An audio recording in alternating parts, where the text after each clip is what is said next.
Latest updates ఎప్పటికప్పుడు పొందడానికి Big TV WhatsApp channel follow అవ్వండి. లింక్ డిస్క్రిప్షన్ లో ఉంది. ఎన్నికల్లో గెలుపోటములు సహజం. కానీ ఓటమిని తట్టుకోలేని కొందరు నేతలు ఒక పార్టీ నుండి ఓడితే మరో పార్టీ నుండి అదృష్టాన్ని పరీక్షించుకుంటున్నారు.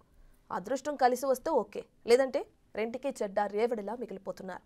ఇప్పుడు ఇదే పరిస్థితి ఓరుగల్లు నేతకు కంటి మీద కునుకు లేకుండా చేస్తుందట. తన పరిస్థితికి వాస్తు దోషమా లేక పార్టీ దోషమా తేల్చుకోలేక తర్చన భర్చన పడుతున్నారట. ఇంతకీ ఎవరా నేత? ఈసారి ఆయన ఎటువైపు చూస్తున్నారు? ఓడలు బండ్లు, బండ్లు ఓడలవుతాయనే సామెత వర్ధన్నపేట మాజీ ఎమ్మెల్యే ఆరూరి రమేష్ కు సరిగ్గా సూటవుతుంది. 2 సార్లు అసెంబ్లీ ఎన్నికల్లో రాష్ట్రంలోనే 2వ అత్యధిక మెజార్టీతో గెలుపొందిన నేత ఆయన. ముచ్చటగా 3వసారి హ్యాట్రిక్ కొడతారని అందరూ భావించినప్పటికీ 2023 అసెంబ్లీ ఎన్నికల్లో కాంగ్రెస్ అభ్యర్థి నాగరాజు చేతిలో దారుణంగా ఓడిపోయారు. అయితే ఆ ఓటమిని భరించలేక పార్లమెంట్ ఎన్నికల్లో గెలిచి తీరాలని నిర్ణయించుకున్నారు. వరంగల్ జిల్లా బీఆర్ఎస్ పార్టీ అధ్యక్షునిగా ఉన్న ఆరూరి రమేష్ పార్టీ మారాలని నిర్ణయించుకున్నారు. ఆ క్రమంలో 2 వారాల పాటు హైడ్రామా నడిచింది. పార్టీ మారొద్దంటూ బీఆర్ఎస్ నేతలు ఆరూరి రమేష్ ను బలవంతంగా లాక్కెళ్లటం, కేసీఆర్ వద్దకు తీసుకెళ్లి బుజ్జగించటం అన్ని ఓ సినిమా ఎపిసోడ్ ను తలపించాయి. ఆ తర్వాత పార్టీ మారేది లేదంటూ ఆయన ప్రకటించిన వెంటనే బీజేపీ నేతలు ఆరూరితో భేటీ అయి ఇంకో ఎపిసోడ్ నడిపించారు. ఆ క్రమంలో పార్లమెంట్ ఎన్నికల ముందు ఎట్టకేలకు పార్టీ మారటానికి సిద్ధమయ్యారు ఆరూరి. పార్లమెంట్ ఎన్నికల ముందు కాషాయ తీర్థం పుచ్చుకున్నారు. వరంగల్ పార్లమెంటు బీజేపీ అభ్యర్థిగా పోటీ చేసిన ఆరూరి రమేష్ కాంగ్రెస్ అభ్యర్థి కడియం కావ్య చేతిలో మరోసారి చిత్తుగా ఓడిపోయారు. ఊహించని ఆ పరిణామానికి భారీ షాక్ కి గురయ్యారట.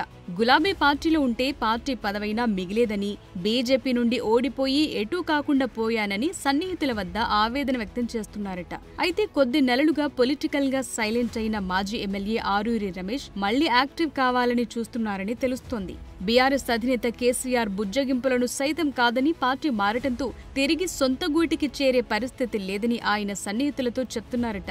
బీజేపీలోనే ఉండి పొలిటికల్ గా యాక్టివ్ అవుదామని చూస్తే ఆ పార్టీ నిబంధనలు, కట్టుబాట్ల కారణంగా సైలెంట్ అవ్వాల్సిన పరిస్థితి ఏర్పడిందట.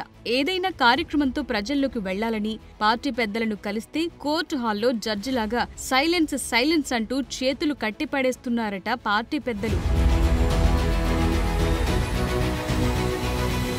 10 ఏళ్లు అధికారంలో ఉండి ప్రజల్లో తిరిగిన ఆరూరి రమేష్ ఇప్పుడు ఇంటికే పరిమితమవుతుండటంతో ఆయన సన్నిహితులంతా అసంతృప్తిలో ఉన్నారట. మరో 4 ఏళ్లు ఇలా ఉండటం సాధ్యం కాదని ఏదో ఒక నిర్ణయం తీసుకోవాలని ఒత్తిడి చేస్తున్నారట. రాబోయే 10 ఏళ్లు హస్తం పార్టీ అధికారంలో ఉంటుందని, మరోసారి పార్టీ మారి కాంగ్రెస్ లోకి వెళ్లాలని మరికొంతమంది సన్నిహితులు సూచిస్తున్నారట. ఓకే అంటే కాంగ్రెస్ అధిష్టానంతో లైన్ క్లియర్ చేస్తామని మరికొంతమంది పెద్దలు సలహా ఇస్తున్నారట. అయితే కాంట్రాక్టర్ గా ఉన్న ఆరూరి రమేష్ బీజేపీలోనే ఉండి కేంద్రం నుండి 4 కాంట్రాక్టులు సంపాదించుకుంటే చాలని భావిస్తున్నారని ఆయన వర్గం గుసగుసలాడుకుంటోంది. అయితే ప్రజాక్షేత్రం వదిలి సంపాదన చూసుకుంటే రాజకీయ భవిష్యత్ అంధకారం అవుతుందన్న అభిప్రాయం కూడా వినిపిస్తోంది. రాజకీయం పులి మీద సవారీ లాంటిదని, ప్రయాణం ఆపితే పొలిటికల్ లైఫ్ క్లోజ్ అవుతుందని, అందుకే హస్తం పార్టీలోకి వెళ్లాలని ఆయన సన్నిహితులు కొద్ది కాలంగా ఒత్తిడి తెస్తున్నారట. దాంతో ఆయన ఏదో ఒక నిర్ణయం త్వరలో తీసుకుంటారని క్యాడర్ కు సంకేతాలిస్తున్నారట. మరి ఆయన డెసిషన్ ఎలా ఉంటుందో చూడాలి.